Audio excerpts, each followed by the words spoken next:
Hi there, welcome to Frugalfull, and specifically welcome to Slow Cooker Sundays and Budget Savvy Snacks. My name's Lara, and if it's your first time visiting the channel, then a big warm welcome and thank you for watching today.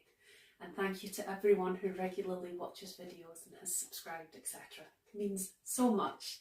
So today I'm going to share with you my wee recipe for lentil dhal, which is a kind of curry recipe, but I don't usually make it in the slow cooker. So this is going to be a bit of an experiment today to see how that part turns out. Usually I do it over the hob and boil the lentils after rinsing them and everything, and it takes quite a long time. I mean, it doesn't take as long as the slow cooker is going to take, but it's, you know, cooking it over the stove and got to be stirring regularly and everything. Can't just kind of set it and forget it like with a slow cooker. So what I've decided to do instead is soak the lentils in advance. So it's actually got, usually it will have 200 grams of lentils or split peas, but I've actually got 100 of lentils and 100 of split peas here. And I just decided to soak them overnight, but you don't need to soak them overnight.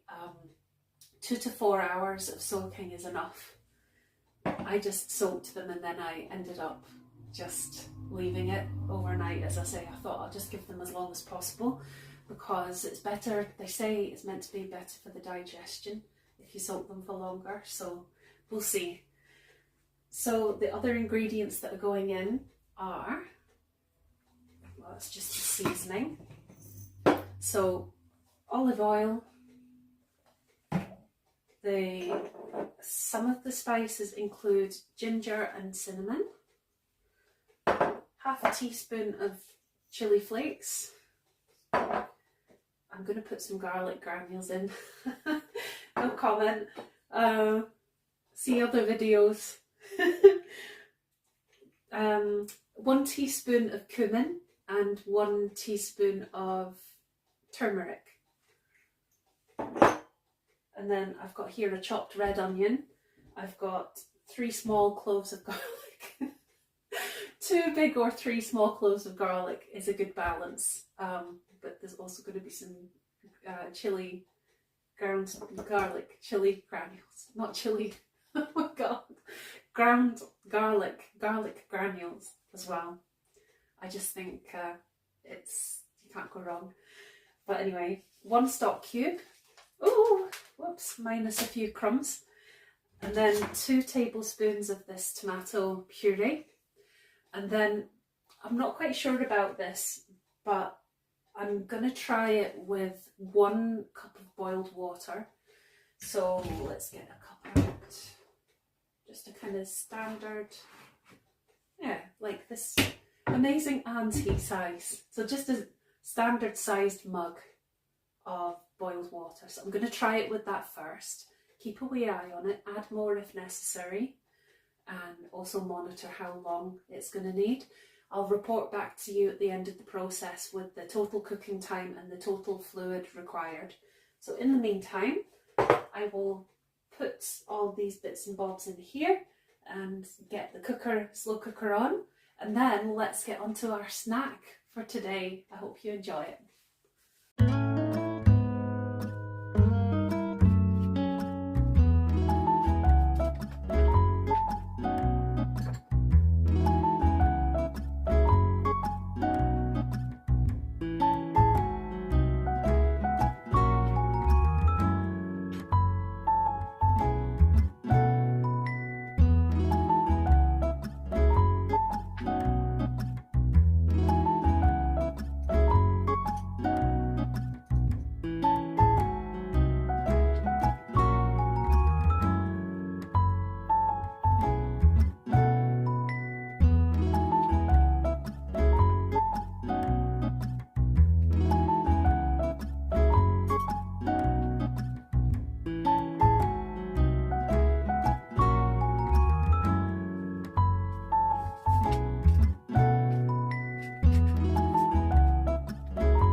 So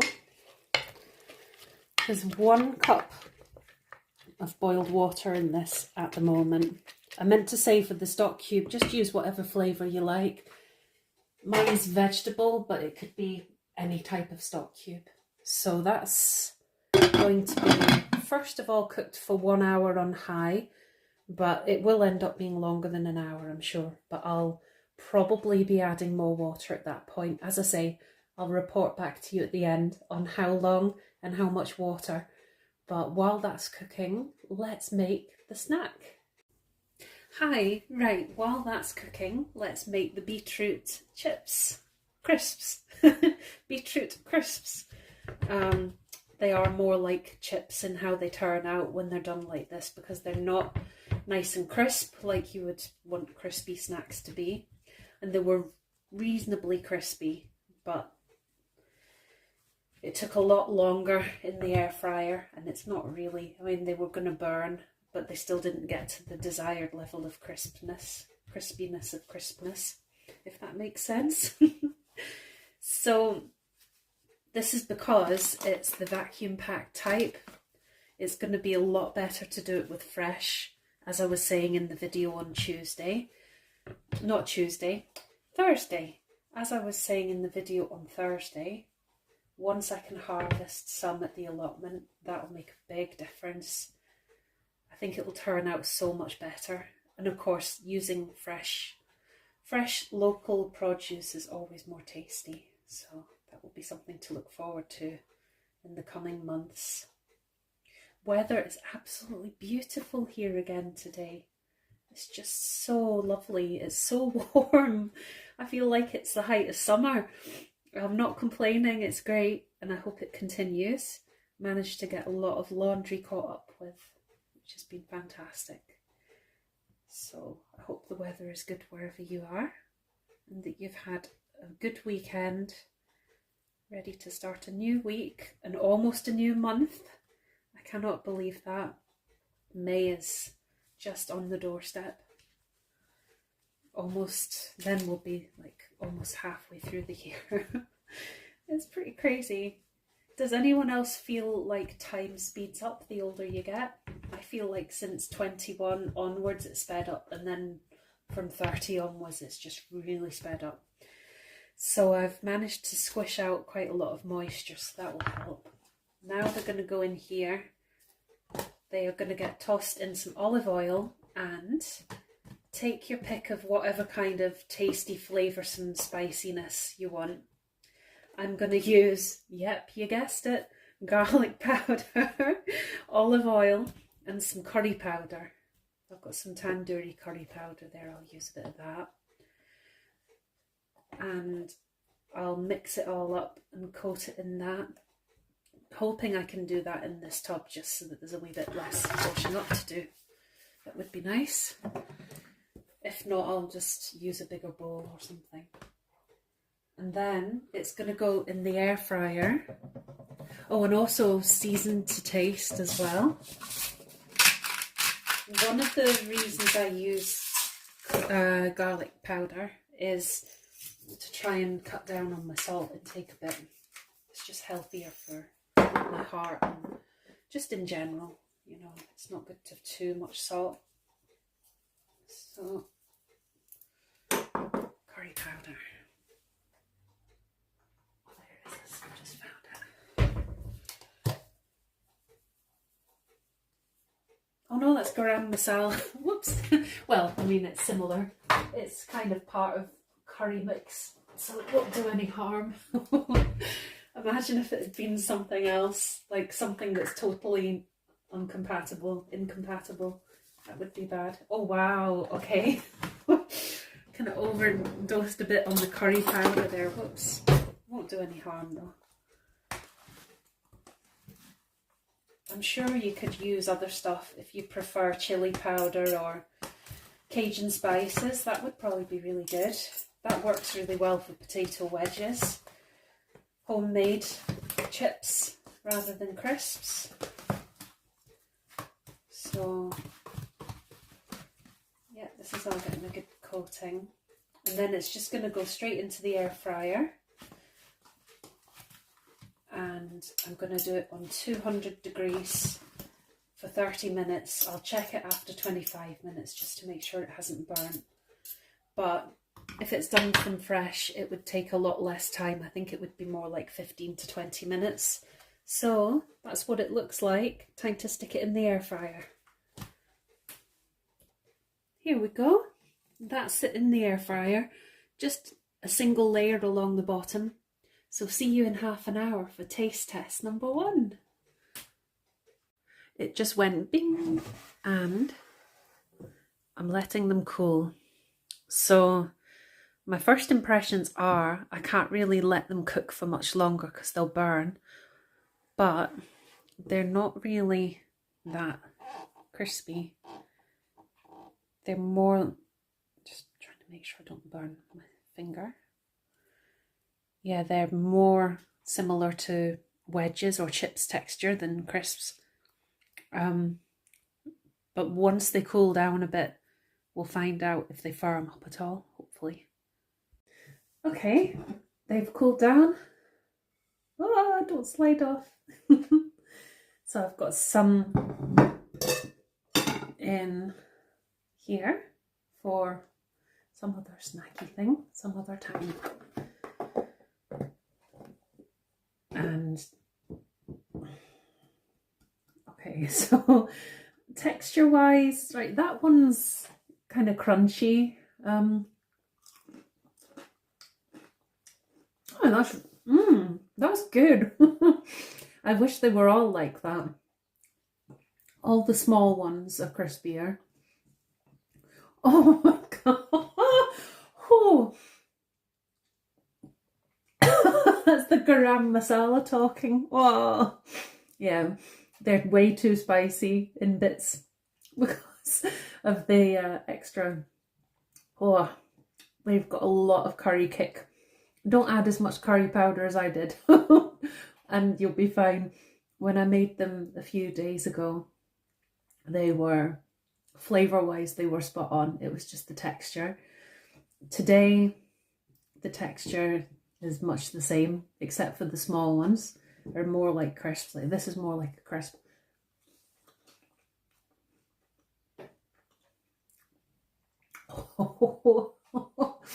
It's good, but it's spicy, but still not as crispy as it ought to be.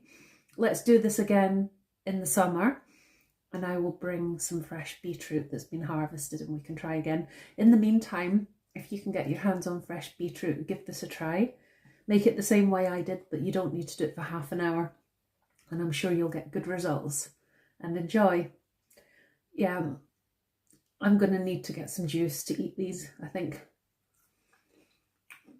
Yeah.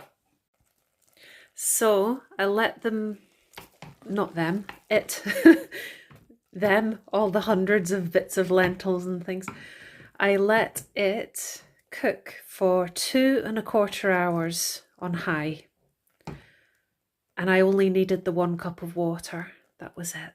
That was perfect. It's worked out really well, actually. Really pleased with it. Just switched it off now, and it's already thickening. So as soon as it's cool enough to do a wee taste test for you, I will. It shouldn't be long. So hungry, I can't wait to try this. Here we go. Just make sure I don't burn my mouth. Also, I've recovered from the beetroot crisps now. They were way too spicy. Oh, there's a Bella behind me.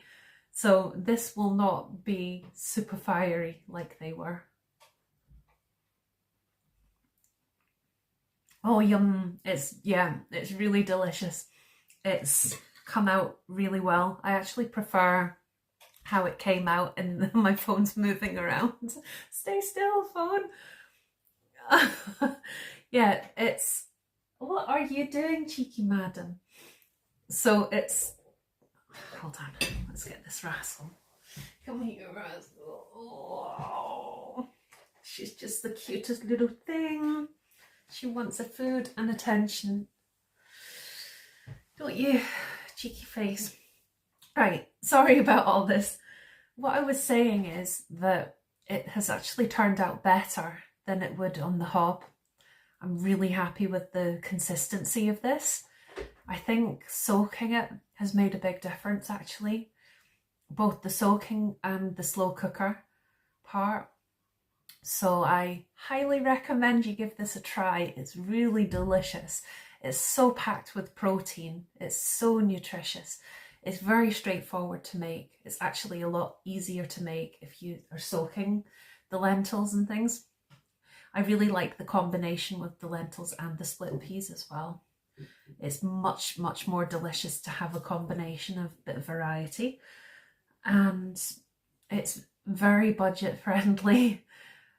And also, I'm not having it with any carbs because I've already had some carbs while I was waiting because I was hungry.